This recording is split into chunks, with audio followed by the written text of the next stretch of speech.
So the more we understand ourselves, the more we understand our skills and our abilities, our talents, even the propensity to certain weaknesses in our lives, the more we understand, the more we're able to make very wise decisions for our life and our future as leaders. We're going to learn about the attributes that unleash personal leadership value and generate that value in others. And thirdly, the ability to produce a sustainable impact in our sphere of influence.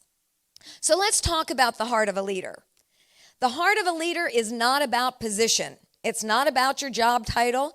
It is not about how much money you have or what influence you have. It is about having the courage. It takes courage to be a leader.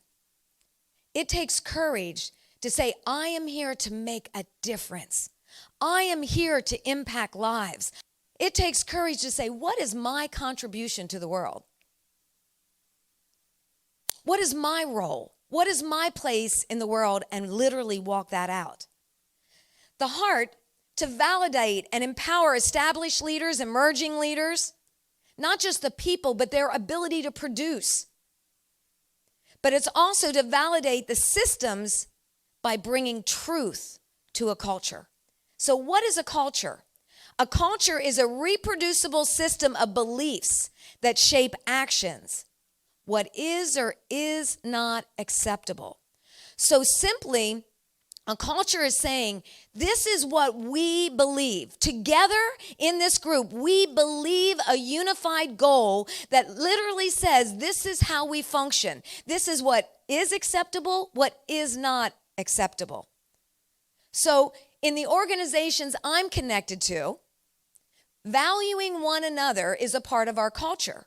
And showing dishonor and disrespect is not accepted in our culture. Venting and spewing on someone is not accepted in our culture. Stuffing and shutting people out and saying talk to the hand is not acceptable in our culture, because we're going to show honor and we're going to show validation.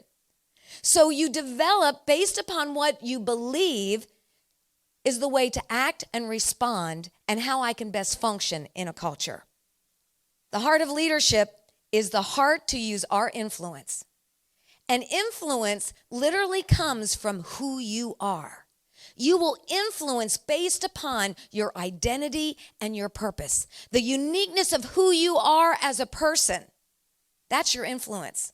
So you use your influence for the good of others, which is justice. See, justice deals with the exercise and the distribution of power, influence, and wealth. And what does justice mean?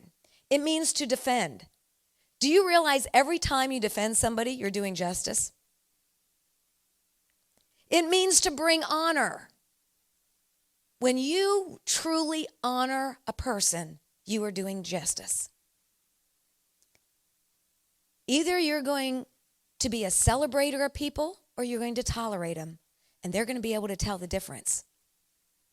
One is justice, one is injustice. Justice is to bring equality, fairness, and truth. It means to set things right, resulting in peace. And we know sometimes we have to deal with conflicts to bring peace.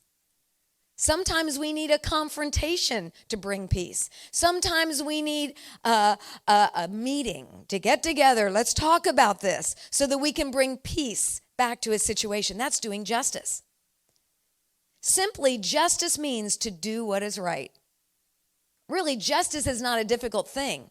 I might not be able to change the world, but I can impact my world. I can impact my sphere of influence just simply by doing what is right. My definition for justice is power used for good. So whenever I do good, I'm being an instrument of justice. So if you think about leadership, if you think about government, it deals with the careful management of all resources. And if you think about it, what's our greatest resource? People. The greatest resource a company can have is their people. They want A and B performers, right? They recognize based upon what happens with their people is how successful they can be. Any organization is successful based upon its people. So We must recognize that people are our greatest resource. So as leaders, the greatest thing we can invest into is the people. And when people are invested in, the productivity will increase and it'll ultimately help the whole.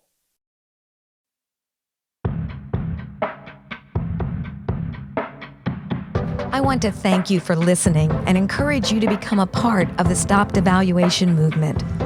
Be sure to like and follow #StopDevaluation on social media, subscribe to the YouTube channel, and visit StopDevaluation.com for more information and free resources. You can help spread the movement by sharing with others, leaving a review on Apple Podcasts, and most of all, by living a courageous lifestyle of using your power for good. Go out and value someone today. Your life matters, and you can make the world a better place. One word, one choice, one action of validation at a time.